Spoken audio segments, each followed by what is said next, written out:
Mister ladies YouTube நேயர்கள் அனைவருக்கும் உங்களுடைய வெல்னஸ் குருஜியுடைய அன்பான வணக்கங்கள்.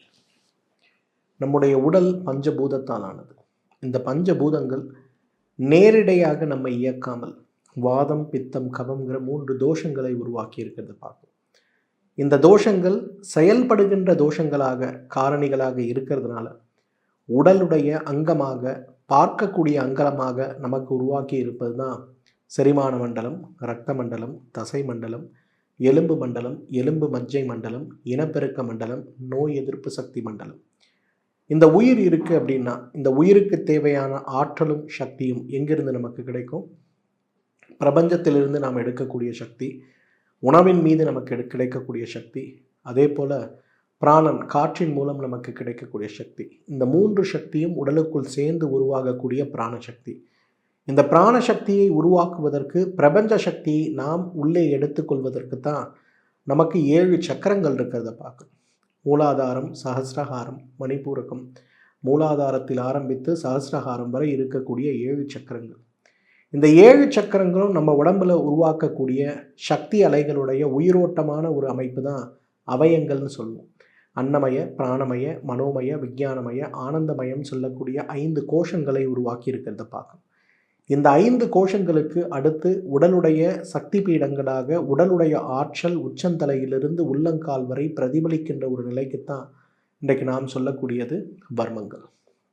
அப்போ உடலில் வாதம், பித்தம், கபம்ங்கிற 3 தோஷங்கள் தான் இந்த மொத்த உடலை இயக்குகின்ற காரணிகளாக இருக்கும்போது வெறும் இரத்தத்தில் இருக்கக்கூடிய மாற்றங்களையும் இரத்த பரிசோதனையில் சொல்லக்கூடிய விஷயங்களையும் வைத்து உடலுடைய இயக்கத்தை, உடலில் ஏற்படுகின்ற நோய்களை புரிந்து கொள்ள முயற்சி செய்வதாலேயோ என்னவோ, அல்லது அதை மாற்றுவதற்காக செய்யக்கூடிய முயற்சிகளோ முழுமை பெற்ற முயற்சிகளாக இல்லாமல் இருப்பதாலேயோ என்னவோ தான் இன்றைக்கு நிறைய சிரமங்களை நாம் சந்தித்து வருகிறோம்.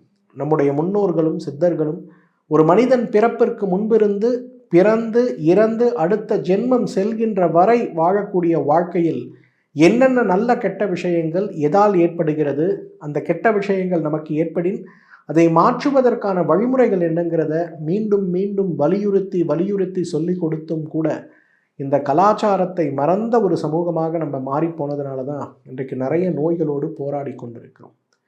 அந்த வகையில் இன்றைக்கு அடிப்படை விஷயங்களுக்கான புரிதல், ஆயுர்வேத விஷயங்களுக்கான புரிதல்னு வரும்போது உடலில் பித்தம் அப்படின்னு சொல்லக்கூடிய ஒரு காரணி, எப்படி வாதமோ எப்படி கபமோ அதே போல் பித்தம், உடலுடைய இயக்கத்திற்கான 3 விஷயங்களில் பித்தம் மிக முக்கியமானது. பித்தம்னா என்ன? இன்றைக்கி நம்ம உடம்பு இயங்கணும், ஒவ்வொரு அணுக்களுக்கு தேவையான இயங்குவதற்கான ஆற்றல் இருக்கு இல்லையா, இந்த ஆற்றலை தான் நம்ம பித்தம்னு சொல்கிறோம். இன்றைக்கி சாப்பாடு இருக்குது, நம்ம ஜீரணம் பண்ணுறதுக்காக சாப்பிட்றோம். ஆனால் இதை ஜீரணம் செய்வதற்கென்று ஒரு ஆற்றல் தேவைப்படுது இல்லையா, இந்த ஆற்றல் தான் பித்தம். ஒரு சாப்பாடை சாப்பிட்டு முடிக்கிறோம், அது உடம்புடைய ஒரு பகுதியாக ஒரு அணுவாக மாறுகிறது, சத்தாக மாறுகிறதுனா அந்த மாறிய சத்து அணுக்களுக்குள் சென்று சேமிக்கப்படுகின்ற அந்த சத்து இன்றைக்கு நம்முடைய இயக்கத்திற்காக செலவிடப்படும் போது அந்த அணுக்களை உடைத்து பெறுகின்ற ஆற்றல் இருக்கு இல்லையா, அதுதான் பித்தம்னு சொல்லுவோம். இன்றைக்கு ஒரு அணுவை உடைத்து பிளக்கும் போது கிடைக்கக்கூடிய கதிர்வீச்சு வெப்பத்துடைய அளவு என்னங்கிற அந்த ஒரு விஷயத்தை இன்னைக்கு அணு உலைகளில் நாம் பார்க்கிறோம். ஒரு அணுவை உடைக்கும் போது அவ்வளவு பெரிய ஆற்றலும், அந்த ஆற்றலை நீண்ட காலம் கொடுக்கக்கூடிய ஆற்றல், அதோடைய ஆயுட்காலத்தை கணக்கீடு செய்யும் போது பல 100 வருடங்கள் இருக்கக்கூடிய 1000 வருடங்கள் இருக்கக்கூடியதாக அந்த அணுக்கதிர்கள் கழிவுகள் இருக்கிறது நம்ம பார்க்கணும் இல்லையா. நம்ம உடம்புல இருக்கக்கூடிய அணுக்களும் இப்படித்தான்.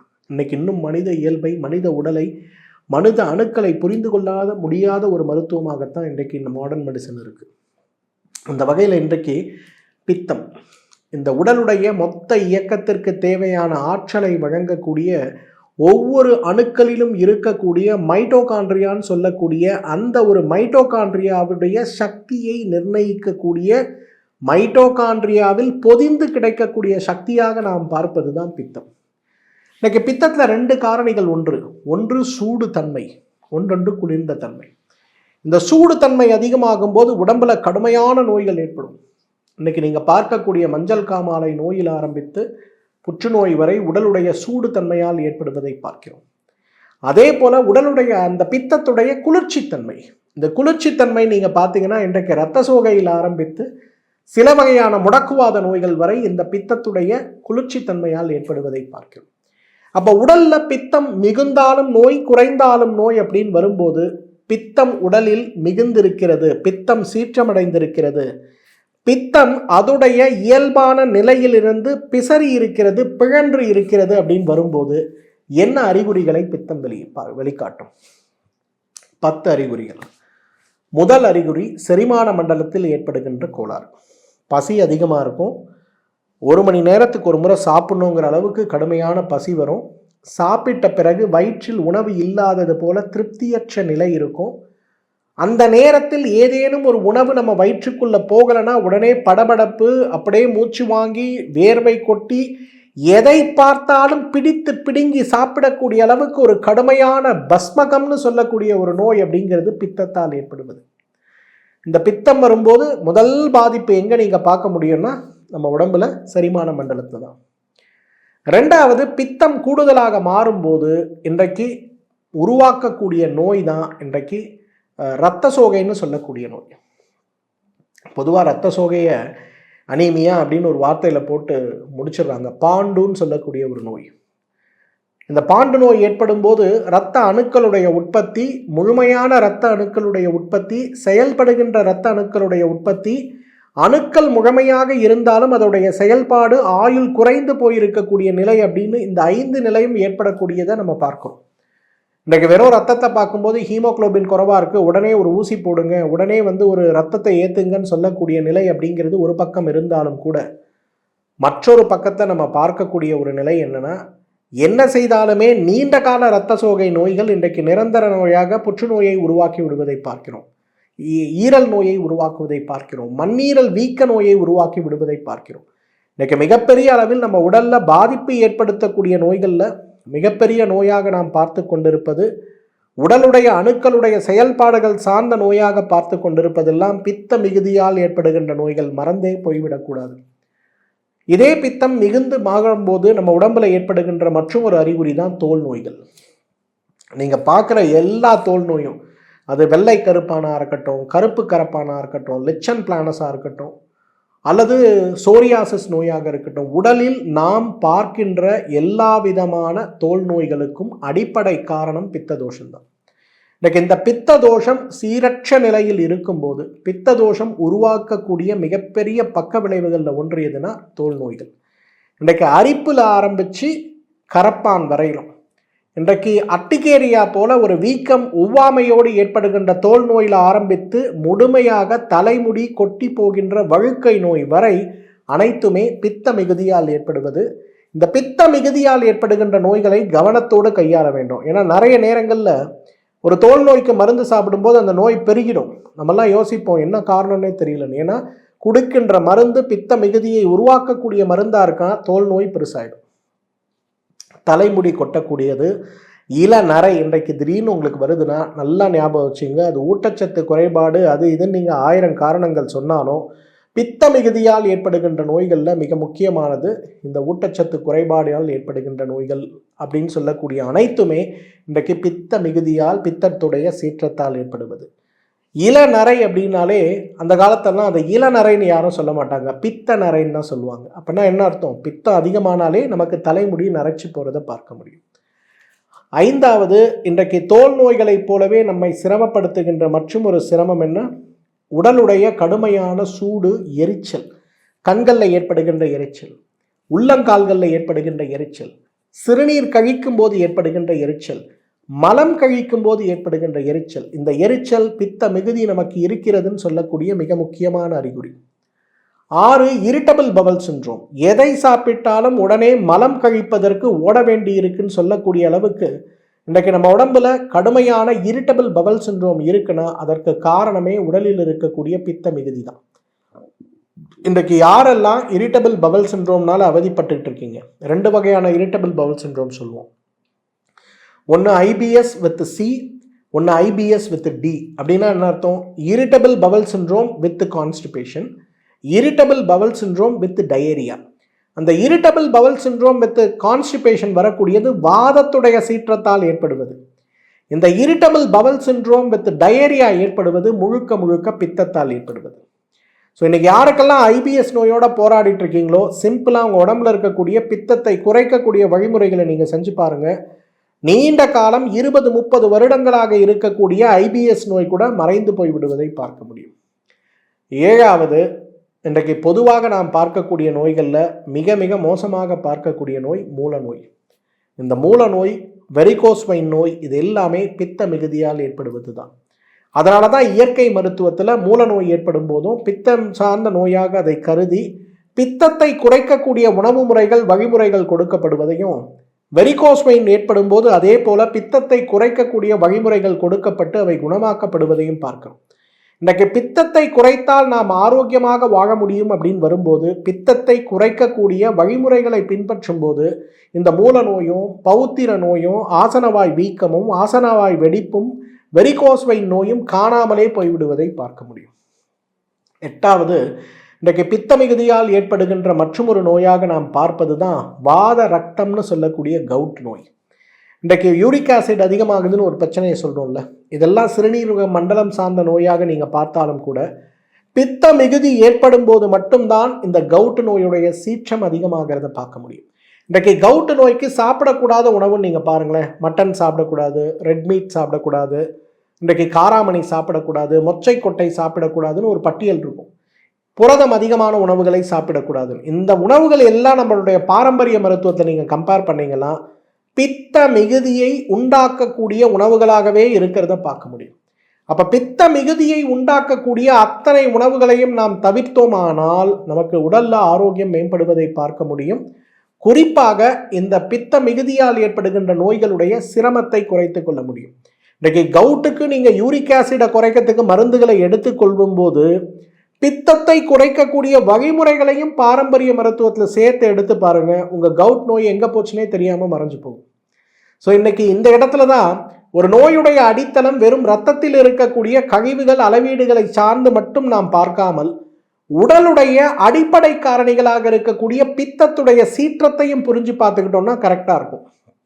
தலைவலி, ஒற்றை தலைவலி, மாதவிலக்கு காலங்களில் ஏற்படுகின்ற வாந்தி, மயக்கம், இவை அனைத்துமே பித்த மிகுதியால் ஏற்படுவது. ஏன்னா நம்மில் நிறைய பேருக்கு பித்தம் மிகுதி ஏற்பட்டு சிரமங்கள் ஏற்படுவதற்கான காரணங்கள், இன்றைக்கு ஏன் ஒத்த தலைவலி ஏற்படுது, நான் சாப்பிடாமல் இருக்கிறது காரணமா, இல்லை எனக்கு உடம்புல வேறு ஏதேனும் நோய் இருக்கா, இல்லை தலையில் ஏதாவது கட்டிகள் இருக்கா, எதுவுமே கிடையாது. எப்பொழுதெல்லாம் உங்கள் உடம்புல பித்த மிகுதி ஏற்படுதோ தலைவலியும் ஒற்றை தலைவலியும் ஏற்பட்டு விடுவதை பார்க்க முடியும். 10, தூக்கமின்மை, பதட்டம், ரொம்ப எதிர்மறை எண்ணங்கள், பய உணர்வு, ஆங்ஸைட்டின்னு சொல்லக்கூடிய நியூரோசிஸ் சார்ந்த ஆங்ஸைட்டி நோய். ராத்திரி 11 மணிக்கு ஹார்ட் அட்டாக் வந்துருச்சுன்னு ஹாஸ்பிட்டலுக்கு ஓடுவோம். சாதாரண கேஸ் ட்ரபிள்னு சொல்லி அனுப்புவாங்க. திருப்பி அடுத்த நாள் ஏதோ எனக்கு மரணம் ஏற்பட்டு விடுமோங்கிற அளவுக்கு பயத்தோடு ஓடிக்கொண்டிருப்போம். மருத்துவமனைக்கு திரும்ப சைக்காட்ரிஸ்ட் கிட்ட கொண்டு போய் மருந்து கொடுப்பாங்க, இந்தாங்க இதை சாப்பிடுங்கன்னு. கொஞ்சம் குறையும், ஆனால் திரும்ப பயத்திலே இருப்பாங்க. அவங்களுக்கு பித்தத்தை குறைக்கிறதுக்கான ஒரு சிகிச்சைக்கு கொடுத்து பாருங்களேன், டக்குன்னு அவங்கள நோய் குணமாகி விடுவதை பார்க்க முடியும். இன்றைக்கு நவீன மருத்துவத்தில் சொல்லுகின்ற நிறைய நோய்கள் குணப்படுத்த முடியாத நோய்களாக இருந்தபோது கூட இயற்கை மருத்துவத்தில் எப்படி அந்த நோய்கள் கட்டுப்படுத்தப்பட்டு குணப்படுத்தப்படுதுன்னா, நோய்களுக்கான சிகிச்சையை விட அங்க உடலை இயக்குகின்ற, ஆரோக்கியத்தை நிலைநிறுத்துகின்ற, தோஷங்களில் இருக்கக்கூடிய சீரற்ற நிலையை மாற்றக்கூடிய, வாதத்தையும் பித்தத்தையும் கபத்தையும் சமநிலைப்படுத்தக்கூடிய அடிப்படை முயற்சிகள் இன்றைக்கு தீர்க்க முடியாத நோய்களை தீர்த்து விடுவதை பார்க்க முடியும். இன்றைக்கு 20 வகை சர்க்கரை நோயை பார்க்குறோம். அதில் பித்தம் சார்ந்தது 6, கபம் சார்ந்தது 10, வாதம் சார்ந்தது 4. இந்த 16 வகை, அதாவது பித்தம் சார்ந்த கபம் சார்ந்த சர்க்கரை நோய் முற்றிலுமாக குணப்படுத்தக்கூடியது. இந்த வாதம் சார்ந்த 4இல் 2 கட்டுப்பாடில் வைக்கக்கூடியது, 2 என்ன செய்தாலும் நம்மை சிரமப்படுத்தக்கூடியது, குணப்படுத்த முடியாதது. ஆயுர்வேத மருத்துவமும் இதில் தெளிவாக இருக்குது. எல்லா வகையான சர்க்கரை நோயையும் குணப்படுத்த முடியாது.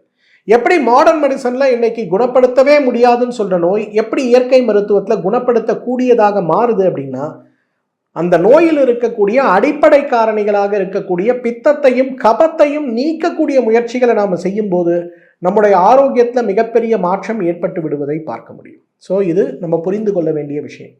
நான் சொன்ன 10 அறிகுறிகளில் 5 அறிகுறிகள் உங்களுக்கு இருக்குனாலே உங்கள் உடம்புல பித்தம் சீர்கெட்டு தலைக்கேறி சிரமப்படுத்தி கொண்டு இருக்குதுன்னு அர்த்தம். அப்போ பித்தத்தை குறைக்க நம்ம என்ன செய்யணும்? பித்தத்தை குறைக்க 10 அழகான வழிமுறைகள் நான் உங்களுக்கு சொல்லித்தரேன். Very simple. தினசரி நாம் செய்ய வேண்டிய முயற்சி சரியாக மட்டும் நம்மளால் செய்ய முடியும்னா பித்த நோயற்ற, பித்தம் சார்ந்த நோய்களற்ற ஒரு சிரமமற்ற ஒரு வாழ்க்கையை நம்மளால் வாழ முடியும். எஸ்பெஷலி மன நிம்மதியோடு மகிழ்ச்சியோடு வாழணும். எங்கே பித்தத்துடைய தாக்கம் அதிகமாகிறதோ அங்கே மன நிம்மதியோ மகிழ்ச்சியோ இருக்காது. ஸோ இந்த ஒரு விஷயத்தில் நம்ம கவனமாக இருக்கணும். அப்போ எப்படி இதை நம்ம மாற்ற முடியும்? 10 விஷயம் பேப்பர் பேனா எடுத்துங்க, எழுதுங்க. பித்தத்தை குறைக்கக்கூடிய முதல் நல்ல விஷயம் என்ன தெரியுமா? எண்ணெய் குளியல். இன்றைக்கு நல்ல விளக்கெண்ணெய் எடுங்க, உடம்பெல்லாம் பூசுங்க. அபியங்கம் ஆச்சரேத் நித்தியம் சொல்றது ஆயுர்வேதம். அதாவது உடலுடைய ஆரோக்கியத்திற்காக, வாத பித்த கபத்துடைய சமச்சீரான தன்மைக்காக மனிதன் தினசரி செய்ய வேண்டிய தினசரியைன்னு சொல்லக்கூடிய கர்மத்தில் மிக முக்கியமான ஒன்றாக ஆயுர்வேத மருத்துவம் பரிந்துரைப்பது எது தெரியுமா? எண்ணெய் தேய்த்து குளிப்பது தான். தலைக்கு எண்ணெய் வைக்கணும்னு அவசியம் இல்லை. உடல் முழுவதும் விளக்கெண்ணெய் தேய்த்து ஒரு அரை மணி நேரம் கழித்து குளிக்கின்ற ஒரு சிறு முயற்சி செய்து பாருங்களேன். உங்கள் உடம்புடைய சூடு குறைந்து, பித்தம் குறைந்து, உடல் இயற்கை நிலையை அடைவதை நீங்கள் பார்க்க முடியும். ஸோ எண்ணெய் தேய்த்து குளித்தல் அப்படிங்கிறது பித்தத்தை குறைக்கக்கூடிய மிகச்சிறந்த ஒரு முயற்சி. ஆனால் தலைக்கு எண்ணெய் வைக்காமல் உடலுக்கு எண்ணெய் வைத்து குளிக்கக்கூடிய முயற்சியாக அது இருக்க வேண்டும். தலைக்கு எண்ணெய் வச்சா என்ன ஆகும்? நல்லா எரிஞ்சிட்டு இருக்க ஓமத்து மேலே ஒரு 4 கரண்டி நெய்யை ஊற்றுனீங்கன்னா என்ன ஆகும்? ஓமத்தில் இருக்க தீ அணையும் இல்லையா? இதே அதில் கொஞ்சம் கொஞ்சமாக நெய் போட்டால் என்ன ஆகும்?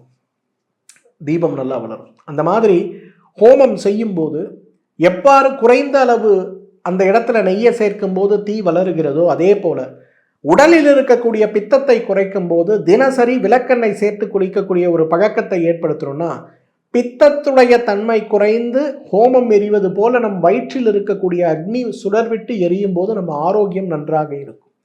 ஸோ முதல் வேலை பித்தத்தை குறைக்க தினசரி பழக்கத்தில் எண்ணெய் தேய்த்து குளிக்கக்கூடிய ஒரு முயற்சியை நம்ம செய்ய முடியுமான்னு பார்க்கணும். இரண்டாவது முயற்சி இன்றைக்கு நாம் செய்யக்கூடியது வாயில் எண்ணெய் வைத்து கொப்பளிக்கக்கூடிய கவலம்னு சொல்லக்கூடிய ஆயில் புல்லிங் நம்ம செய்யணும். இந்த ஆயில் புல்லிங் அப்படிங்கிறது நம்ம செய்வதனுடைய தாத்பரியமே வாயில் இருக்கக்கூடிய உமிழ்நீரில் இருக்கக்கூடிய பித்தத்தை வெளியேற்றி உடலை ஆரோக்கியப்படுத்துவது தான். ஏன்னா பித்தம் மிகுதியாகும் போது நமக்கு ஏற்படுகின்ற மிக முக்கியமான அறிகுறிகளில் ஒன்று நா வறட்சி, வாய் வறட்சி, வாயில் கசப்புத்தன்மை. காலையில் எழுந்துக்கும் போதே வாய் கசக்குது. அதே போல் எப்போ பார்த்தாலும் நாக்கு வறட்சியாக இருக்குது, தண்ணியை தேடி தேடி குடிச்சிக்கிட்டே இருக்குன்னு சொல்கிறீங்க இல்லையா? அதுக்கு காரணம் உடம்புல இருக்க பித்தம். அப்போ அந்த பித்தத்தை வாயிலிருந்தே குறைக்கக்கூடிய முயற்சியாக நாம் செய்யக்கூடிய முயற்சி வாய் கொப்பளிப்பது. அதற்கு எண்ணெய் கொண்டு வாய் கொப்பளிக்கக்கூடிய ஆயில் புல்லிங், நல்லெண்ணெய் கொண்டு வாய் கொப்பளிக்கக்கூடிய முயற்சி மிகப்பெரிய அளவில் பித்தத்தை குறைக்கக்கூடிய இரண்டாவது நல்ல வழி அப்படின்னு சொல்லலாம். அந்த காலத்தெல்லாம் ஆயில் புல்லிங் நம்ம பார்ட் ஆஃப் த ரெஜிம். என்னுடைய பாட்டி இவங்கெல்லாம் பார்த்தீங்கன்னா இந்த எண்ணெய் தேய்ச்சி குளிக்கிறது, வாயில் எண்ணெய் போட்டு கொப்பளிக்கிறதெல்லாம் ஒரு கலாச்சாரமாகவே வச்சுருந்தாங்க. எங்களுக்கெல்லாம் அதை செய்ய சொல்லும்போது என்னமோ அந்த வாயில் அந்த எண்ணெய் வைக்கும் போதே ஒரு உமட்டல் வருங்கிறதுனால நாங்கள்லாம் அதை செய்யலை. ஆனால் ஒரு ஸ்டேஜ் நம்ம படிப்புக்கு வந்து ஆயுர்வேதம் படிக்கும்போது அதோடைய தாத்பரியம் புரிந்த பிறகு இன்றைக்கே என்னோடய ட்ராவல் கிட்டில் பார்த்தீங்கன்னா விளக்கெண்ணெய் பாட்டில் ஒன்று, தேங்காய் எண்ணெய் பாட்டில் ஒன்று, நல்லெண்ணெய் பாட்டில் ஒன்று, ஆலிவ் ஆயில் பாட்டில் ஒன்று, 4 பாட்டில் இருக்கும். எங்கள் வீட்டுக்காரமாக எங்கிட்ட அதிகமாக சண்டை போடக்கூடிய ஒரு விஷயம் என்னென்னா, இந்த பாட்டிலில் கசியாமல் பேக் பண்ணியான்னு ஒரு கேள்வி அவங்கக்கிட்ட கேட்டேன்னா அவங்களுக்கு கோவம் வந்துடும். இத்தனை வருஷமாக பேக் பண்ணுறேன், எனக்கு தெரியாதான்னு ஒரு கேள்வியை திருப்பி கேட்பாங்க. எதற்காக சொல்கிறேன்னா, என்னுடைய தினசரி பழக்கத்தில் ஆயில் புல்லிங், அதே போல் ஆலிவ் ஆயில், எலுமிச்சை சாறு வெந்நீரில் கலந்து சாப்பிடுகின்ற பழக்கம், இதெல்லாம் நான் நிரந்தரமாக வைத்து கொண்டு இருக்கக்கூடிய பழக்கம். இன்று வரையிலும் இவ்வளவு உழைப்பும் ஓட்டமும் இருந்தாலும் ஓரளவுக்கு என்னுடைய ஆரோக்கியம் நன்றாக இருப்பதற்கு இறையருள் ஒரு காரணம். இரண்டாவது காரணம் இந்த மாதிரி பழக்கங்களை தினசரி நான் வைத்து கொண்டிருப்பது தான். மூன்றாவது பித்தத்தை குறைக்க மிகச்சிறந்த ஒரு பானம் எதுனா ஜீரக கஷாயம். என்னோட ரொம்ப ஃபேவரெட்டுங்க. நிறைய நேரங்களில் நான் சொல்லியிருக்கேன், 300 மில்லி தண்ணி எடுங்க, அதில் 5 கிராம் ஜீரகத்தை போடுங்க, தண்ணி நல்லா கொதிக்கும் போது போடுங்க, ஒரு தட்டு போட்டு மூடிட்டு ஸ்லிம்மில் வச்சுருங்க, ஒரு 2 நிமிஷம் நல்லா கொதிக்கட்டும். அப்புறம் தட்டை திறந்துட்டு அதை சுண்ட வைங்க. 300 மில்லி தண்ணியை 100 மில்லியாக குறைங்க, வடிகட்டுங்க. அதில் ஒரு 10 சொட்டு எலுமிச்சை சாறு போடுங்க, ஒரு 10 சொட்டு விளக்கெண்ணெய், ஒரு 10 சொட்டு தேன் போடுங்க. இதை குடிங்க. எவ்வளவு நாட்பட்ட பித்தமாக இருந்தாலும் மாறிப்போய் விடுவதை பார்க்க முடியும். ஒற்றை தலைவலி ஏற்படுபவர்களுக்கு நான் ஒரு சுலபமான ஒரு ஜீரக ஒரு கல்கமே ஒன்று சொல்லி கொடுப்பேன். 1 கிலோ ஜீரகம் வாங்கிட்டு நல்லா வெயிலில் காய வைங்க. நல்லா அது ட்ரை ஆன பிறகு அதை எடுத்து அதில் எலுமிச்சை சாறு வந்து ஒரு 10 எலுமிச்சை சாறை கலந்து அதுக்குள்ளே போட்டு நல்லா கலங்க. அப்புறம் 1 கிலோ தேன் அதுக்குள்ளே போட்டு நல்லா கலந்துருங்க. நல்லா கலக்கணும். ஒவ்வொரு ஜீரகமும் தேனில் முழுகிற அளவுக்கு கலக்கணும். இதை செஞ்சு ஒரு துணி போட்டு மூடி வெயிலில் வச்சுருங்க. தினசரி 5 எலுமிச்சை சாறு அதில் பிழிஞ்சு கலக்கிட்டே வாங்க. இதுக்கு பேர் ஜீரக எலுமிச்சை இலகம்னு பேர். இது எவ்வளோ சிறந்த மருந்து தெரியுமா? எவ்வளவு மோசமான பித்த நோயாக இருந்தாலும், நான் பஸ்மகம்னு ஒரு நோய் சொன்னேன், எதை சாப்பிட்டாலும் ஜீரணமாயிட்டு திருப்பி பசிக்கும். எப்படி பஸ்மாசுரன் வந்து தலையில் கை வச்சா எல்லாம் சாம்பலாகுமோ, அதுபோல் வயிற்றுக்குள்ளே எது போனாலும் சாம்பலாகக்கூடிய ஒரு நோய் பஸ்மகம்னு சொல்லக்கூடிய நோய். அப்போ தேன், ஜீரகம், எலுமிச்சை சாறு இது 3ஐயும் ஒன்றாக சேர்த்து கலந்து 48 நாட்கள் தொடர்ந்து பதப்படுத்தி எடுக்கிறீங்க இல்லையா, இதை 1 ஸ்பூன் வாய்க்குள்ளே போட்டிங்கன்னா போதும். இந்த தேவையற்று ஏற்படுகின்ற பசி உணர்வு, வயிறு எரிச்சல், 1 மணி ஆச்சு எனக்கு சாப்பிட்லன்னா படபடப்பாயிரும், கை கால் உதறும், அப்படியே வேர்வை கொட்டு, மயக்கம் போட்டே நான் விழுந்துருவேங்கிற அளவுக்கு, உயிர் போய்விடுங்கிற அளவுக்கு பயம் இருக்கக்கூடியவர்களுக்கு இந்த ஜீரகம், எலுமிச்சை சாறு, தேன், இலகம் வந்து பெரிய மருந்துன்னு சொல்லணும்.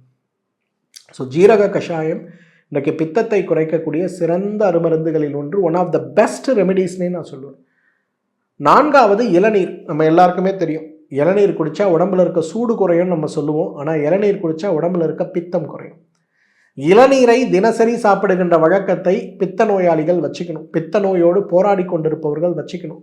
இரத்த சோகைக்கு இளநீர் சிறந்த மருந்துன்னு சொல்லுவாங்க. இளநீரில் என்ன இரும்பு சத்தா இருக்குது, அப்புறம் எப்படி இரத்த சோகைக்கு அது சிறந்த மருந்து? ஏன்னா அதில் இருக்கக்கூடிய காரணிகள் பித்தத்தை குறைக்கக்கூடிய காரணிகளாக இருக்கிறதுனால உங்களுக்கு அந்த நேரடியாகவே உங்களுக்கு பித்தத்தை குறையும் போது இரத்த உற்பத்தி அதிகமாகும். ஸோ இளநீர் பித்தத்தை குறைக்கக்கூடிய சிறந்த ஒரு மருந்துன்னு சொல்லலாம், உணவுனே சொல்லலாம். பாதாம் பிசின், இதோட பயன்களை நான் சொல்ல வேண்டியதே இல்லை. இன்றைக்கு பாதாம் பிசினை சாப்பிட்டு வயிறு எரிச்சல் குறைந்து விட்டது, வயிறு நெஞ்சு எரிச்சல் குறைந்து விட்டது, கை கால் எரிச்சல் குறைந்து விட்டது, கண் எரிச்சல் குறைந்து விட்டது, சிறுநீர் கழிக்கும் போதும் மலம் கழிக்கும் போதும் கழித்த பின்னரும் நெருப்பு வைத்து சுடுவது போல இருந்த அந்த சூடு உணர்வு குறைந்து விட்டதுன்னு சொல்லக்கூடிய எவ்வளோ பேரை நம்ம பார்க்கணும். அவ்வளவு அழகாக உடலில் இருக்கக்கூடிய பித்தத்தை குறைக்க பாதாம் பிசின் ஒரு சிறந்த உணவு. மதுரை மாதிரி இருக்கக்கூடிய ஊரில் ஜிகர்தண்டா அப்படின்னு சொல்லக்கூடிய பானம் மிக பிரசித்தம். உலகத்திற்கே ஜிகர்தண்டா அப்படின்னா மதுரை தான் ஞாபகம் வரும். அப்படி என்ன அந்த ஜிகர்தண்டாவில் இருக்குது? ஜிகர்தண்டாவில் முக்கியமாக சேர்க்கக்கூடிய மருந்தே எதுனா பாதாம் பிசின் தான். அவ்வளவு நெருப்பு போல கொதிக்கக்கூடிய பூமியில் பித்தத்துடைய தாக்கத்தை குறைத்து ஆரோக்கியத்தை மேம்படுத்த இயற்கை உணவாக, தமிழ் கலாச்சார உணவாக இருக்கக்கூடிய ஜிகர்தண்டா இன்றைக்கு பித்தத்தை குறைக்கக்கூடிய சிறந்த பானம். அதில் இருக்கக்கூடிய முக்கியமான ஒன்று எதுனா இன்றைக்கு இந்த பாதாம் பிசின் தான். 6வது சோற்றுக்கற்றாழை. உள்ளுக்கு சாப்பிட்டாலும் சரி, வெளியில் தேய்த்தாலும் சரி, பித்தத்தை குறைக்கக்கூடிய சிறந்த மருந்து. சோற்றுக்கற்றாழை சாராக உள்ள இருக்கக்கூடிய அந்த ஜெல் எடுத்து 1 டேபிள் ஸ்பூன் வெந்நீரில் கலந்து மோரில் கலந்து குடித்தாலும் சரி, அல்லது சோற்றுக்கற்றாழை காய்ச்சிய எண்ணெயை தலையில் வைத்து தலை முழுகினாலும் சரி, பித்தம் வேகமாக குறைந்து போவதை பார்க்க முடியும். கைக்கு மருதாணி இடுவது, கலாச்சாரமாக மருதாணி இடுவது பெண்களுடைய மிகப்பெரிய ஒரு கலாச்சார பழக்கம். அழகுக்காகன்னு சொல்லி அந்த பழக்கத்தை நம்ம மாற்றணும். அழகுக்காக அல்ல, ஆரோக்கியத்திற்காக அப்படின்றத நம்ம புரிஞ்சுக்கணும்.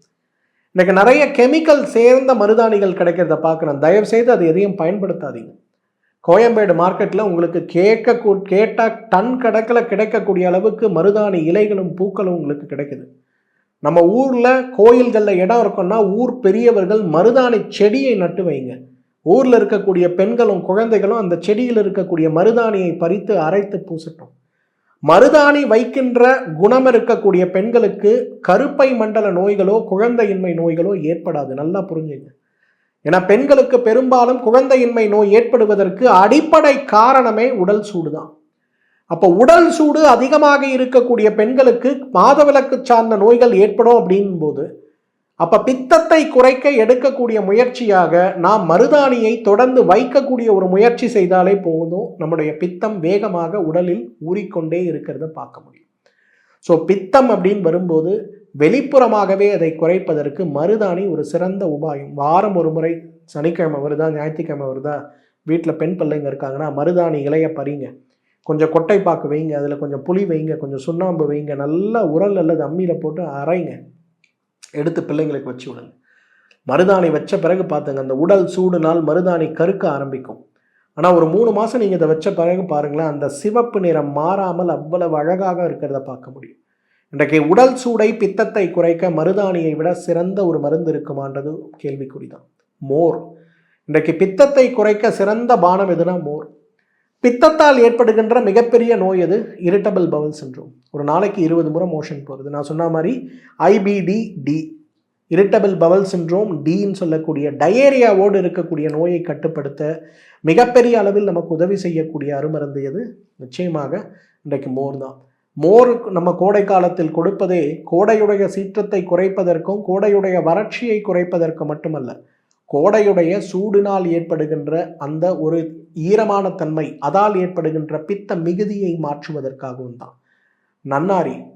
கோடை காலத்தில் பிரசித்தமாக ஒரு ட்ரிங்க் உங்களுக்கு விற்கும், நன்னாரி சர்பத்துன்னு சொல்லுவாங்க.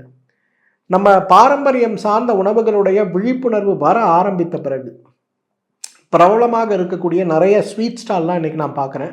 நன்னாரி சர்பத்தை சம்மரில் கூல்ட்ரிங்க்ஸாக கொடுக்கறத நான் பார்க்குறேன். கோவிட் பெருந்தொற்று ஏற்பட்ட பிறகு வழக்கமாக ஹோட்டல்களில் கிடைக்கக்கூடிய இந்த உற்சாக பானங்கள், கார்பனேட்டட் ட்ரிங்க்ஸ் எல்லாமே இன்றைக்கு ஓரளவுக்கு இல்லாமல் இருக்கதையும் பார்க்குறேன். அதுக்கு பதிலாக கோடை காலத்தில் கொடுக்கக்கூடிய குளிர்ந்த பானங்களாக இளநீர் பாயாசம், நன்னாரி சர்பத் இவெல்லாம் விற்கப்படுறதை பார்க்குறோம். பித்தத்தை குறைக்கக்கூடிய 8லும் மிகச்சிறந்த ஒரு உணவு எதுன்னு கேட்டிங்கன்னா நன்னாரி தான். இந்த நன்னாரியையும் வெட்டி வேரையும் தண்ணீரில் போட்டு வைத்து அந்த தண்ணீரை பருகுகின்ற ஒரு பழக்கம் மிகப்பெரிய அளவு நமக்கு மாற்றத்தை கொடுக்கக்கூடியது. அவ்வளவு பெரிய மாற்றத்தை கொடுக்கக்கூடிய அந்த நன்னாரி வெட்டிவேர் அப்படிங்கிறது இன்றைக்கு ஆரோக்கியத்திற்கு மட்டுமல்ல, நம்முடைய ஆரோக்கியத்திற்கு அடிப்படையாக இருக்கக்கூடிய தோஷங்களுடைய சமமான நிலைக்கு ரொம்ப பெரிய மருந்து நன்னாரி. சார் நீங்கள் சொல்கிறதெல்லாம் சரி, இதில் பாதி விஷயம் எங்களுக்கு கிடைக்காது அல்லது பாதி விஷயம் செய்கிறதுக்கு எனக்கு டைம் இல்லை. அப்போ பித்தத்தை குறைக்க நாங்கள் என்ன சார் பண்ண முடியும்? பித்தத்தை குறைக்க பித்த சமனி சிறப்புன்னு சொல்லக்கூடிய சிறப்பு. இந்த சிறப்பை காலையில் 15 மில்லி 45 மில்லி வெந்நீரில் கலந்து காலை ஒரு வேளை இரவு ஒரு வேளை உணவுக்கு முன்பு சாப்பிடுகின்ற ஒரு பழக்கம். பித்தம் சார்ந்த நோய்கள்னு சொல்லக்கூடிய தோல் நோய்கள், தலைமுடி நரைத்தல் கொட்டுதல், வயிறு உப்பசம், வயிறு எரிச்சல், இரிட்டபிள் பவல் சிண்ட்ரோம், டின்னு சொல்லக்கூடிய டயேரியாவோடு இருக்கக்கூடிய பேதியோடு இருக்கக்கூடிய இரிட்டபிள் பவல் சிண்ட்ரோம், மன அழுத்தம், தூக்கமின்மை, பய உணர்வு, பதட்ட உணர்வு, பொறாமை உணர்வு, எப்பொழுதுமே கோபத்தோடு இருக்கக்கூடிய ஒரு நிலை, சிறு சிறு மாற்றங்களுக்கு கூட மனம் சாய்க்காமல் சண்டை போடுகின்ற நிலை, இவை அனைத்தையுமே மாற்றக்கூடிய ஒரு சக்தி இந்த பித்த சமனி சிறப்புக்கு உண்டு. நம்ம குடும்பத்தில் யாருக்காவது பித்தம் சார்ந்த நோய்கள் இருப்பது போல நீங்கள் உணர்ந்தீங்கன்னா, ஒற்றை தலைவலி சார்ந்த நோய்களோடு, எப்பொழுதுமே மூக்கில் தண்ணீர் வடியக்கூடிய நிலையோடு, எங்கள் பாப்பா உட்கார்ந்து போன அந்த சோஃபாவை தொட்டு பார்த்தாலே சுடும் சார், அந்த அளவுக்கு சூடான நிலையை அந்த சோஃபா இருக்குது, அந்த பாப்பாவோட உடம்பு சுடுதுன்னு நினைக்கக்கூடிய, சூடினால் ஏற்படுகின்ற வெள்ளைப்படுதல் ஆரம்பித்து குழந்தையின்மை வரை அனைத்துக்குமே இந்த பித்த சமனி சிறப்பு அப்படிங்கிறது ஒரு மிகச்சிறந்த மருந்துன்னு சொல்லலாம். இந்த பித்த சமனி சிறப்பை 15 மில்லி காலை 15 மில்லி மாலை நாம் எடுத்துக்கொள்ளும் போது நல்ல மாற்றம் உடலில் ஏற்படுவதை பார்க்கலாம். பித்த சமனி சிறப்பை விட வீட்டில் செய்யக்கூடிய மோரும் இளநீரும் சோற்றுக்கற்றாழையும் மிகச்சிறந்த மருந்துகள். எண்ணெய் தேய்த்து குளிப்பதும் ஆயில் புல்லிங் செய்வதும் மருதாணி வைப்பதும் கூட மிகச்சிறந்த மருந்துகள். யாருக்கெல்லாம் அதை செய்ய முடியலையோ அவங்க பித்த சமனி சிறப்பு சாப்பிடுங்க. மற்றவங்க இந்த வழிமுறைகளை பின்பற்ற முடியுமான்னு பாருங்க. உடலுடைய ஆரோக்கியம் அப்படிங்கிறது நாம் சாப்பிடுகின்ற சத்து மாத்திரைகளை கொண்டு கிடையாது. உடலுடைய ஆரோக்கியம்ங்கிறது நம்ம உடம்பில் இருக்கக்கூடிய வாதம், பித்தம், கபம் என்ற 3 தோஷங்களுடைய சமநிலையை பொறுத்து தான். இந்த தோஷங்கள் தாதுக்களையும், இந்த தாதுக்கள் சக்கரங்களையும், இந்த 7 சக்கரங்கள் அவயங்களையும், இந்த அவயங்கள் இந்த உடல்ல இருக்கக்கூடிய வர்மங்களோடு எவ்வாறு தொடர்பு கொண்டு உள்ளிருந்து வெளிப்புறமாக, வெளிப்புறத்திலிருந்து உட்புறமாக இந்த சக்தி ஓட்டங்கள் எவ்வாறு சீராக இருக்கிறதோ அதை பொறுத்து தான் நோயற்ற வாழ்க்கை. இந்த நோயற்ற வாழ்க்கைக்கு பித்தத்துடைய சமநிலை அப்படிங்கிறது அடிப்படை காரணம். அதை அடைவதற்கான முயற்சியை நம்ம மேற்கொண்டாலே நம்மில் 100ல் 90 பேருக்கு ஏற்படுகின்ற நோய்கள் இல்லாத ஒரு சமூகமாகவே நாம் வாழ முடியும். இந்த வீடியோ உங்கள் எல்லாருக்கும் பயனுள்ளதாக இருக்கும் நான் நம்புகிறேன். பித்தத்தை பற்றி பேசணும்னா நிறைய பேசலாம். 5 வகை பித்தங்கள் உண்டு. தோலில் இருக்கக்கூடிய பித்தம், செரிமானத்தில் இருக்கக்கூடிய பித்தம், கண்ணில் இருக்கக்கூடிய பித்தம், பித்தமாக சுரக்கக்கூடிய பித்தம் சொல்லி 5 வகையான பித்தம் இருக்குது. இந்த ஒவ்வொரு பித்தத்துக்குமே ஒவ்வொரு காரணம், ஒவ்வொரு வேலை இருக்குது. நம்முடைய முன்னோர்கள்லாம் அவ்வளவு அழகாக பித்தத்தை பிரித்து வைத்திருக்கிறத பார்க்குறோம். பித்தத்தை பற்றி நம்ம பேசணும்னாலே இன்றைக்கு நாள் பூரா பேசிட்டே இருக்கலாம், அவ்வளவு பித்தங்கள் இருக்கு. இருந்தாலும் சுருக்கமாக இந்த பித்தம் நம்ம உடம்புல சீற்றமாக இருந்தால் இருக்கக்கூடிய காரணிகளையும், பித்தத்தை குறைக்க நாம் எடுத்துக்கொள்ள வேண்டிய வழிமுறைகளையும், முடியாதவர்கள் பித்த சமனி சிறப்பு எப்படி பயன்படுத்தணுங்கிறத நான் சொன்னேன். இந்த வீடியோவில் பார்த்து இதில் சொல்லியிருக்கக்கூடிய விஷயங்களை புரிந்து கொண்டு உடலை ஆரோக்கியப்படுத்தி கொள்ள முடியுமான்னு பாருங்கள். நோய் வருமுன் காப்பது மிக மிகச் சிறப்பு. ஒருவேளை நோய் வந்தாலும் இயற்கை மருத்துவத்தோடு துணை கொண்டு அதை நீக்குவதுங்கிறது அதைவிட சிறப்பு. நோய் ஏற்பட்டு நோயினால் ஏற்படுகின்ற பக்க விளைவுகளை பார்த்து நொந்து கொண்டிருப்பதை விட அதை உருவாக்கிய அடிப்படை காரணியாக இருக்கக்கூடிய தோஷங்களை கட்டுப்படுத்துவது அதைவிட சிறப்பான விஷயம். இந்த முயற்சியை எடுக்க நாம் தயங்கவே கூடாது. எந்த மருத்துவத்தோட உதவியோட வேணா இருங்க, ஆனால் வாதம் பித்தம் கம்முங்கிறத புரிஞ்சுட்டு அதை மாற்றுறதுக்கான லைஃப் ஸ்டைல் முயற்சியும் உணவையும் எந்த மருத்துவரும் உங்களுக்கு வேணான்னு சொல்ல போகிறதில்லை. அதை பயன்படுத்த முடியுமா, பின்பற்ற முடியுமான்னு பாருங்கள். இந்த வீடியோவை தவறாமல் நம்ம குழந்தைகள் கிட்ட போட்டு காட்டுங்க. ஏன்னா குழந்தைகள் தான் நாளைய வாலிபர்கள், நாளைய இந்தியாங்கிறது இன்றைக்கு குழந்தைகளுடைய கையில் தான் இருக்குது. அவர்களுக்கு ஆயுர்வேத மருத்துவம் சார்ந்த, இயற்கை மருத்துவம் சார்ந்த காரணிகளை இன்றைக்கே சொல்லிக் கொடுக்கக்கூடிய ஒரு வழிமுறையை நம்மளால் பின்பற்ற முடியும்னா நம்முடைய ஆரோக்கியம், நம்ம இன்றைக்கு கெடுத்து கொண்டிருக்கக்கூடிய ஆரோக்கியம் கூட நம்ம குழந்தைகளுக்கு கெடாமல் நாம் பார்த்து கொள்ள முடியும். இந்த வீடியோ பார்த்துட்டு இருக்க டீச்சர்ஸ், உங்கள் ஸ்டூடெண்ட்ஸ் எல்லாருக்கும் இந்த வீடியோவை போட்டு காட்டுங்க. அவங்க அதை புரிஞ்சுக்கிட்டோம். ஏன் மோர் சாப்பிடணும், ஏன் எண்ணெய் தேய்ச்சி குளிக்கணும், ஏன் இளநீர் சாப்பிடணும், ஏன் பாதாம் பிசின் சாப்பிடணும், இந்த புரிதல் வந்துருச்சுன்னா போதும், இந்த குழந்தைங்க ஆரோக்கியமாக இருப்பாங்க. உங்கள் சமூகத்தை சார்ந்தவர்களுக்கும் நட்பு வட்டாரங்களுக்கும் உங்களோட சோஷியல் மீடியா கம்யூனிட்டி குரூப்பில் இந்த வீடியோவை தவறாமல் ஷேர் பண்ணுங்கள். இந்த வீடியோ சார்ந்த கேள்விகள் உங்களுக்கு ஏதாவது இருக்குன்னா தவறாமல் இந்த கேள்வியை கமெண்ட் செக்ஷனில் எங்கிட்ட கேளுங்க. நேரம் கிடைக்கும்போது அதற்கு அவசியம் பதிலோ அல்லது மற்றொரு வீடியோ போடுவதற்கு நான் முயற்சி செய்கிறேன். மீண்டும் சந்திப்போம். நன்றி, வணக்கம்.